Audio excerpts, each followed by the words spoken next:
today's World Insight. As the countdown begins to this year's Spring Festival, all eyes are on China's holiday travel rush, with millions going from cities to their hometowns with little or no more restriction. How worrisome are warnings over a virus surge in rural areas? What's next for China's optimized COVID measures?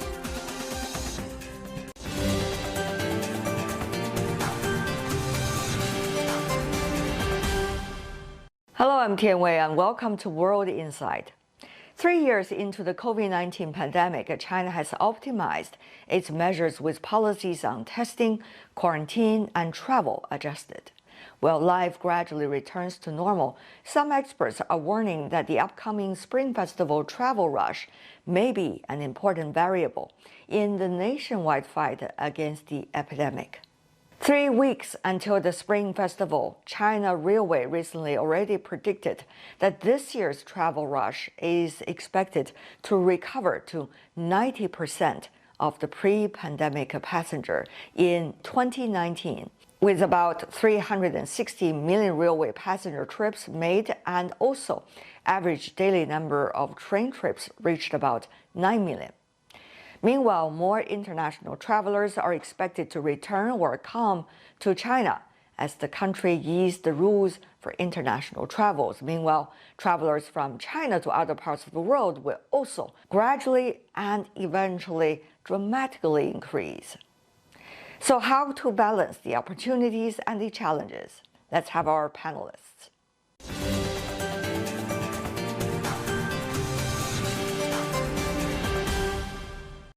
I'm glad to be joined by Zhao Dahai, who is the Chief Executive Director of the Shanghai Jiaotong University and Yale University Joint Center for Health Policy, and Liu Baocheng, Dean of the Center for International Business Ethics from the University of International Business and Economics. Gentlemen, what a pleasure to see both of you with the coming of the new year. The Chinese all over the world are going to celebrate the Spring Festival, which is the Lunar New Year, just about 3 weeks from now, which means the Spring Festival rush, traffic rush, will be the major topic for China for the next couple of weeks. What does that mean when you have tens of millions of people on the road for the prevention and control policy of COVID? Let's go to Professor Zhao. Considering a large number of people have been infected by the COVID-19 in the urban area, the Spring Festival may not impact the pandemic dramatically in the city. However, due to the fact that the peak of the outbreak has not arrived in the small-sized city and the rural area, the Spring Festival travel during from the city to the rural area may impact the pandemic in the rural area dramatically. What has been the preparations for China for this? Due to the fact that the severe rate and mortality of the current BF7 or the Omicron variant are much lower than the previous variants of COVID-19, China downgraded the COVID-19 management from Class A to a Class B infectious diseases. According to the data, during the last about 1 month, the most majority of people who have been infected by the COVID-19 virus are mild cases. In addition, it's not necessary for the mild case to go to the hospital. Furthermore, the severe rate of the COVID is not much higher than expected, although the hospital tends to be overwhelmed. I believe the situation will be better in the near future.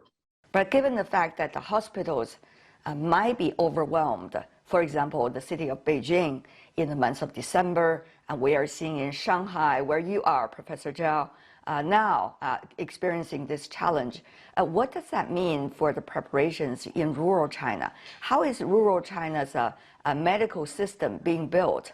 How do you see the pressure coming from the likely wave of Omicron for the rural areas?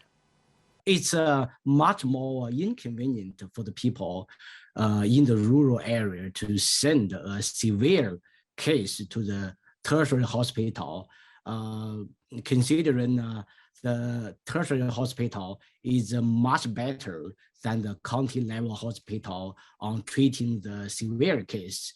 I think it's difficult for the rural area to prepare to the potential pandemic of the COVID-19. Although the government tries to help the rural area to build the new ICU beds or reallocate the new ICU staff to in the county level hospital. Now we see, Professor Zhao, that China has been doing quite a good job in terms of disseminating information to the public about what to do if you are a mild case of Omicron, for example. What are the medicines that you should use?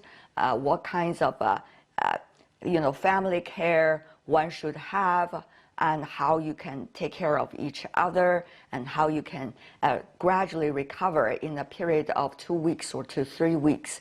We see that bear fruit already in many big cities in China.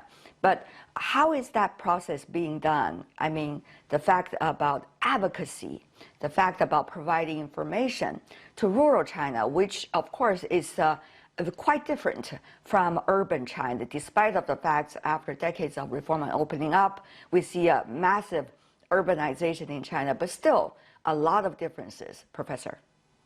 Local government has to provide much more this type of information to the public in the rural area. For example, how to deal with the mild case, how to offer the adequate medicine to deal with the mild case. Furthermore, I think the most important is to tell the public in the rural area how to recognize the severe case. For example, it's not easy for the people who live in the rural area to recognize the at the early stage the severe case. I think it's necessary for the local government in the rural area to conduct the further public health education for the people who live in the rural area. Professor Liu. In the rural area, I think situation is going to get tougher. One is that because we see a very clear direction. It is the people in the developed regions, people in the cities that are there to migrate to the less developed areas, particularly in the rural areas where the medical supply and medical knowledge is in acute shortage. And then the doctors, particularly in those villages, are first of all, they need to provide more medicine. So that's as bare as that. And then they need better coordination because the resources for cure are not really evenly distributed. So how to provide the right type of supply, that's something that's very important.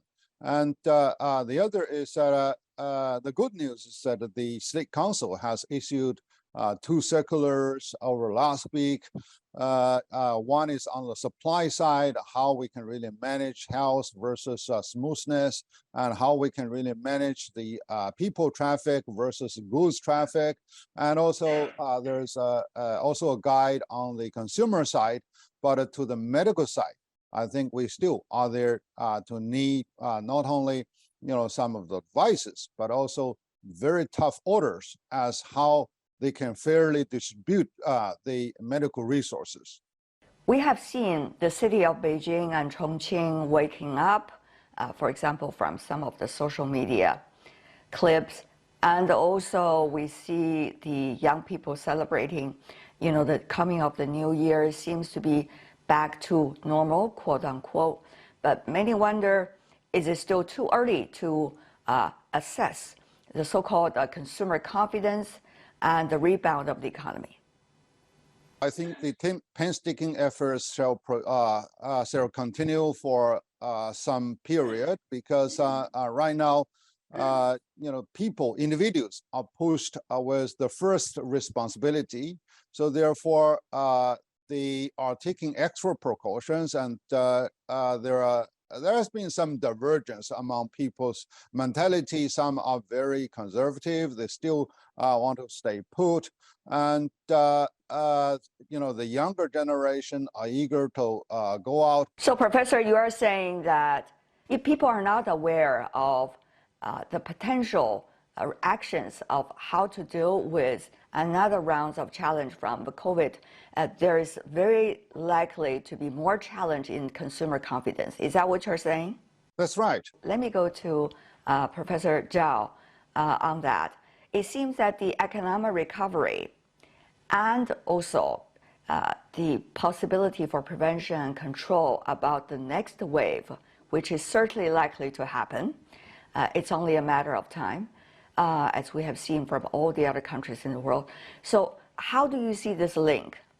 As far as I know, most people think it may come, the second wave may come in half a year or more than half a year. So when people have been infected the COVID-19, and when they recover from the COVID-19 illness, they think it's not easy for them to be reinfected, so they can go outside, go shopping, and they think it's a time for them to be back to the society. So, however, the reinfection of the COVID-19 is sure. So, and the reinfection rate is at least 15%, according to the data from some other countries. Given what happened in the past 3 years to the other economies and countries, what can the Chinese within China expect and be prepared for? First, the Chinese government tries to decrease the severe rate and the mortality of the COVID-19 among the vulnerable people. Yeah. When the peak of the severe cases on the outbreak curve arrives, it's difficult for the hospital to deal with so many severe cases. Therefore, the government may reallocate the medical resources, including the medical staff, to respond to the increasing severe cases. Second, the government should focus on the pandemic of COVID in the rural area. That's now we talk about this issue. So I think it's time to rebuild the rural medical health care system to respond to the potential pandemic of COVID-19, particularly for the more and more severe cases in the rural area. What exactly do you mean when you say rebuild? For example, the township hospital and the village clinics, those types of medical system cannot respond to the severe cases of COVID-19. And people who live in the rural areas often go to the village clinics and the township hospital when they find themselves have a fever or something like this. The doctors, the healthcare workers who work in the village clinics and township hospitals are not good at recognizing the severe case of COVID-19. They may delay the proper treatment for the potential severe cases of COVID-19. So I think to respond the more and more severe cases in the rural area, the medical system in the rural area may be reformed further. Yeah, let me add some compliment to Professor Zhao's remark. Is that over the last 3 years, much of the healthcare resources were devoted for prevention purposes. We can see the how much of the money was really allocated for the PCR test, and how the quarantine centers were being built everywhere. And now we are really shifting our gear. Is there to cure those acute problems that occur. So therefore, there needs to be quite a significant change in redirecting the resources, be it human capacity, be it a monetary policy, and be it the distribution centers of medical care in the community. China is now much more connected with the rest of the world with the latest decisions in downgrading the prevention and control measures. Now, traveling for Chinese tourists overseas has always been a tradition in the past 10 years for the Spring Festival, to Europe, to North America, to Asia, everywhere. Now we see different countries are coming up with different quarantine measures and prevention and control measures regarding specifically people that are traveling from China. Of course, these include Chinese citizen and also non-Chinese citizen. So how do you see the nature of these measures, Professor Zhao, from a medical expert's perspective? What do you see is the most appropriate level of precautions? As far as I know, due to the fact that the current variant of the COVID-19 is similar or is the same in different countries. For example, the current variant of COVID-19 is BF7 or Omicron in China. Actually, the current variant of Omicron in the United States, in the European countries are similar. The current variant is also BF7 or BXX. Actually, it's much similar.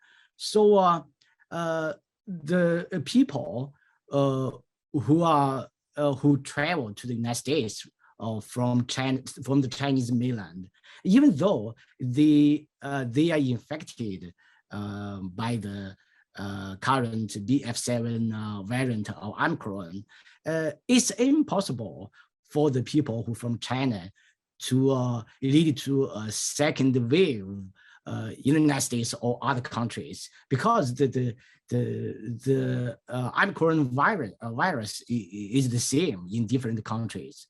So I think it's not necessary for other countries to adopt some strict regulations to limit the people who are from China. It's really not necessary to quarantine the people who travel from China to their countries. The argument is that what if there's an immediate influx of tourists or others coming from China? They can be Chinese citizen or citizen of other countries, as long as they are coming from China.